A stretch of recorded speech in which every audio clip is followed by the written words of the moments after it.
Hello guys, WhatsApp, সবাই কেমন আছেন? আশা করি সবাই ভালো আছেন। তো আজকে বাসা থেকে বেরোইছি, স্টেশনের দিকে যাইতেছি। তো কই যেতেছি আজকে সেটা এখনও বলবো না, যদি ভিডিও শেষ পর্যন্ত থাকুন তাইলে দেখতেই পারবেন কই যেতেছি। তবে এর আগে যেমন ভিডিওতে সবাই দেখছেন যে আমি বাংলাদেশের মিস করতেছিলাম, বাংলাদেশের মতন একটা লোকেশনে গেছি, যেমন ক্ষেত খামার, ধান ক্ষেত, ইরি ক্ষেত, গম ক্ষেত, এরকম একটা জায়গায় গেছিলাম। তো আজকে ওরকম একটা জায়গায় যেতেছি, খুব সুন্দর একটা জায়গায়, মানে এরকম না, অন্যরকম আরেকটা জায়গায় যেতেছি, কিন্তু কই যেতেছি সেটা দেখার জন্য ভিডিও শেষ পর্যন্ত থাকতে হইব।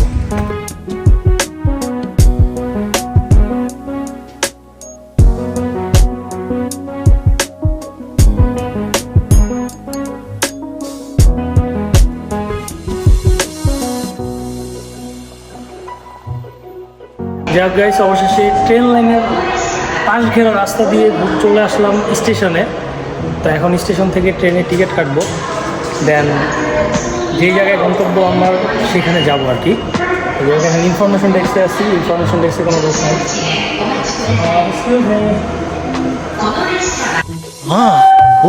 I want to go to the Taki station. Taki Kai. Appear Porsche Radio. Oh, yeah. My Odu Sophia picture. Oh, they go up and must stop. Okay, must have Wolfie Rock. Ha.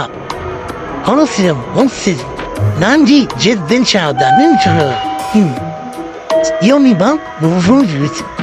Yomzu, Yomzi Wolfie Rock. The horror. That's some. Bandua.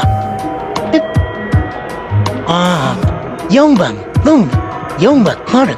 Okay, otaimashita. For a Vukio. Oh, gosh. Look. Continue to get to the house. Secret, Sita Roman. Shika Dane. The drums. ব্যাপারটা অনেক মজার ছিল বন্ধুরা। আপনারা দেখছেন যে information ডেস্কের এই লোকটির সাথে আমি ইংলিশে কথা বলে বোঝাইতে চাইছি তারে যে আমি একজন ট্যুরিস্ট, এখানে আমি কোনো জাপানিজ ভাষায় পারি না। তো দেখি উনি কী করে, কারণ জাপানিজদের কাছে যখন আপনি ইংলিশে কথা বলে হেল্প চাইবেন, তারা আসলে ইংলিশ কিছুই পারে না জাপানিজরা। আর তখন ওনারা একটু একটু করে ইংলিশ আর জাপানিজ মিলিয়ে ঝিলিয়ে যে কীরকমভাবে বুঝায়, তখন এই কথাগুলো শুনতে অনেক মজা লাগে। আর আমি যে জাপানের রেসিডেন্স, এটা তারা আমি একটুও বুঝতে দিই নাই। তার সাথে আমি এমন ট্রিট করছি যে আমি জাপানে একেবারেই নতুন ট্যুরিস্ট হিসাবে ঘুরতে আসছি, তাই আমিও তার সাথে ইংলিশ আর জাপানিজ মিলিয়ে ঝিলিয়ে কথা বলছি। ব্যাপারটা খুবই মজা ছিল।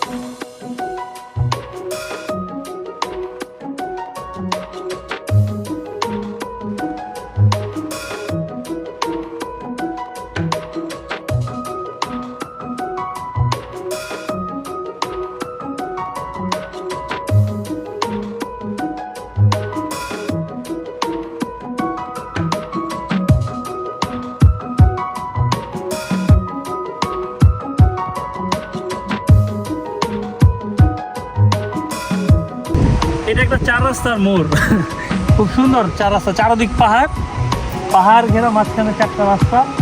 এদিকে রাস্তাগুলো ঢাল, ওদিক থেকে ঢাল নেমে আসছে, ও এদিকেও ঢাল, এদিকে পাহাড়ের ভিউটা অনেক সুন্দর।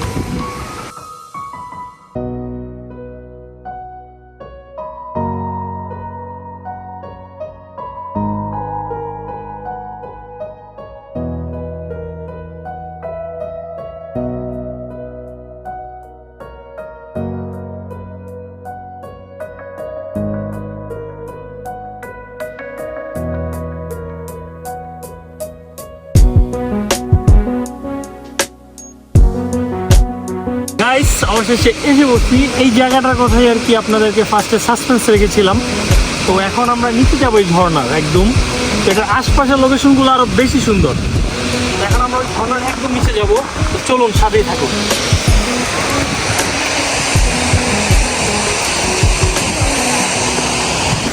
লাকটা একটু খারাপ বলা যায়, কারণ ঝর্ণার এই সাইড থেকে ওই পাশ পর্যন্ত পুরোটা জুড়ে পানি পড়ে, কিন্তু মাঝখান দিয়ে অনেকটা জায়গা পানিই নাই। তো একটু ঝর্ণার প্রশস্ততাটা একটু কম বুঝতে পারবেন এখন, সৌন্দর্যটা হয়তো একটু কম ধরা পড়বে মোবাইলে। যদি সেই বর্ষার টাইমে বা বৃষ্টি আসার আগ মুহূর্তে আসতাম তাহলে একদমই পুরো ওয়াইড মানে খুবই প্রশস্ত আকার একটি ঝর্ণা আপনারা দেখতে পারতেন। তারপরও যেই জায়গা মানে আমি মনে করি না আমাকে প্রকৃতি হতাশ করেছে, অসাধারণ জায়গাটি।